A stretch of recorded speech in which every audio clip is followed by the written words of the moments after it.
Hey, what's going on, guys? 118 Set Shadow here. It finally happened. The July shop promos, the full art pack promos, are now available on TCG Player. And because I just like full art so much, I'm going to be going over all four of them, starting with what is probably the most expensive one on the market now. Elementaria Sanctitude is starting off at $60 for its full art. Mind you, it does have two other printings, the World Championship 2022 variant, and then the variant that we got with the starter decks for Youthberg, Drajuled, and Leonorn. But $60 to $100 are the only listings right now for this card. I'm just gonna wait on this. I'm pretty sure it's gonna drop. It can't sustain at $60, and nobody has bought this yet. Not to mention, I don't know how many sellers are even aware that this is available now, because from what I last checked, it wasn't. So it might have just gone up today or yesterday.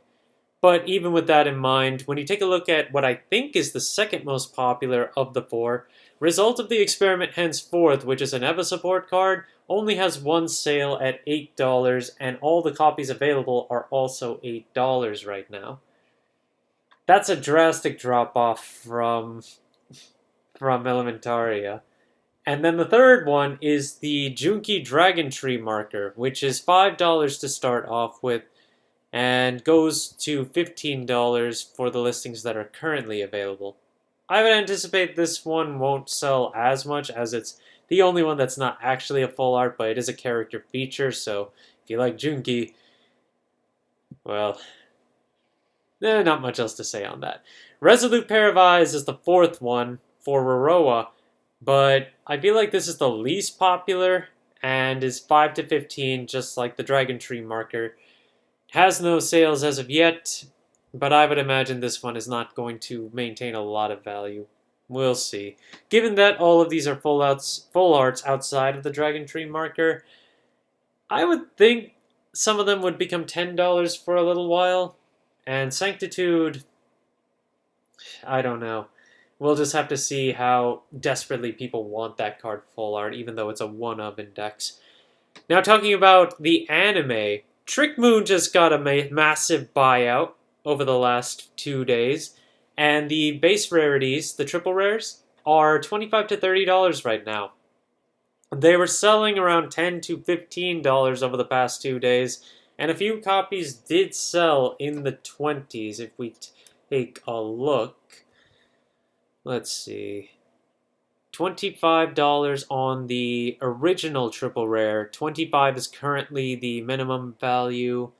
And then for the other one, we've got $30 all across the board for this one. And there is one that's sold for 30, but besides that, it's only sold for 15 at the highest.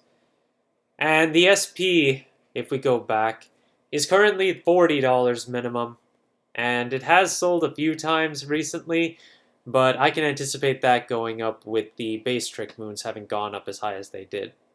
Can't say the same for Gravidia Nordlinger, as the triple rare is not going anywhere in value. It's still under $1 for its market price, and in terms of sales, this one is also just staying under $1 overall.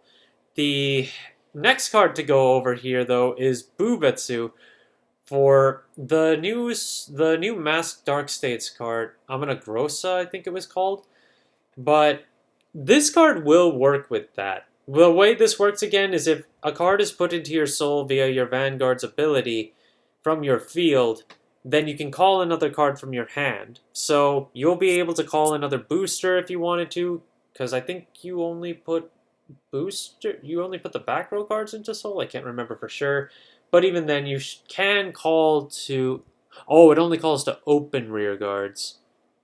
Okay, so I'd have to reread Amanagrosa to be sure, but if Amanagrosa can put any two rear guards to Soul, then this could actually become really good with that. But otherwise, it could call another booster if necessary. We'll see how that runs. But ultimately, this card is in the $3 range, and it's still a generic to consider for other decks that can still make use of it. And Greed on Masks is also still incoming. Wayward Therapy Angel. This card's FR is the one I want to point out, as it's starting to increase in value and wind down in terms of listings. It has 6 listings starting at 18 right now, and the market price is currently 15. The double R is on its way down, likely due to the reprint that's been confirmed for Graham Grace. Moth Girl Maple, the grade 2 version of this, has dropped below $20. I never thought this would happen. This card has been steady above $20 for a long time, and even with set 11 incoming next month, it's dropped this far, which is surprising for me to see. To that point, let me see how many listings are even under $20. There are a few. Some are right on the borderline, but there are 2 listings available that are under $20 right now, and it seems there were several more that sold. So this card is still on a downtrend.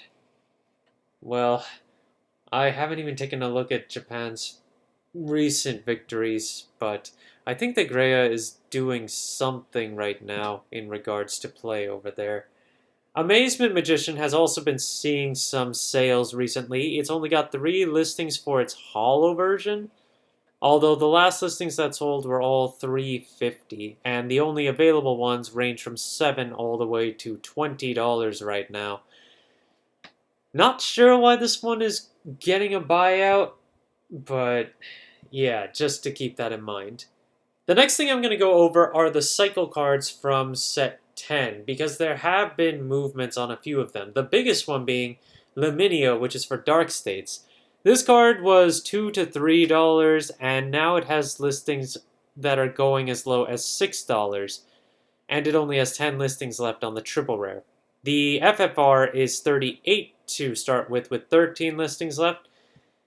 Then for the next one, Love Binding Maiden Margaret for Stoichia. This one has not been moving too heavily. It's still got 27 listings under $150 to start off, but its market price is over $2. The FFR is 20 to start off with. 33.22 is the market price. Let me take a look.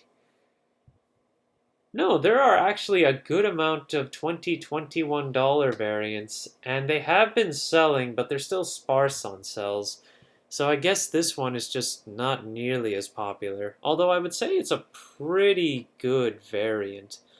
Great Flame Axe of Ambitious Scales Coldflawn, the Dragon Empire Cycler is not looking to move that much. 33 listings for $350 right now, and the FFR is currently $28.50 plus 23 listings, so that one isn't moving too much. Habitable Zone for Brantgate has gone back up. It's been jumping between $8 and $13 from what I've seen, and it has fair amounts of listings. The triple rare has 17, the FFR has 10, and the FFR is $80 to start, while the market price is sitting around the same amount. And we talked about Spiral Cutie Angel a little bit before, but it's now $25 for the triple rare and $85 for the FFR, and the FFR is down to 7 listings, while the triple R has 12. Then moving on to some more items, Bist Optis, which had seen a spike due to Magnolia Mask getting revealed, is back down in value and is available for $12 to start off for the triple rare. But the FFR still has $93 plus listings at the lowest, and so we'll just have to see if that can get any lower. But now that we know Magnolia Mask is a thing, I'm not sure how well that's going to happen. Avant-Garde is something you're going to want to watch out for, as there will be new support announced for it pretty soon. $7.18 right now for its base listing on the triple rare, and $72 for the FFR right now. So pay attention if you haven't picked up Avant-Garde yet, and its support is also likely to see some gains as a result. Steam Scara's Zargon, which has been the center of attention for Chronojet at some points, has been seeing another buyout recently, and the FR is now $12.50 minimum, while the rare has become $1 minimum. 20 listings as well, and this is a rare, mind you. Zargon is a good one to pick up, so even at $1, the rare is probably not a bad pickup at all, as a good Soul Charger generic for Dark States. $12.50 for the FR? Maybe? I'm not too sure. And then we talked about Rondalia from one of, what was it, one or two market watches ago before Bastion really got its reveal. But in any case, to wrap up today's market watch, I just wanted to review it. 10.95 right now for the triple rare listing, and then $60 for the FFR. And the listings are running low. The last time we covered the triple R, it was climbing upward to $3, as I mentioned, but now it's even higher than that. So, and the same goes for a lot of other Bastion-based cards, despite the fact that Grade 3 is not 100% necessary anymore for its new variant. Thank you guys for watching. If you liked the video, please like and subscribe if you haven't already, and I will see you guys later.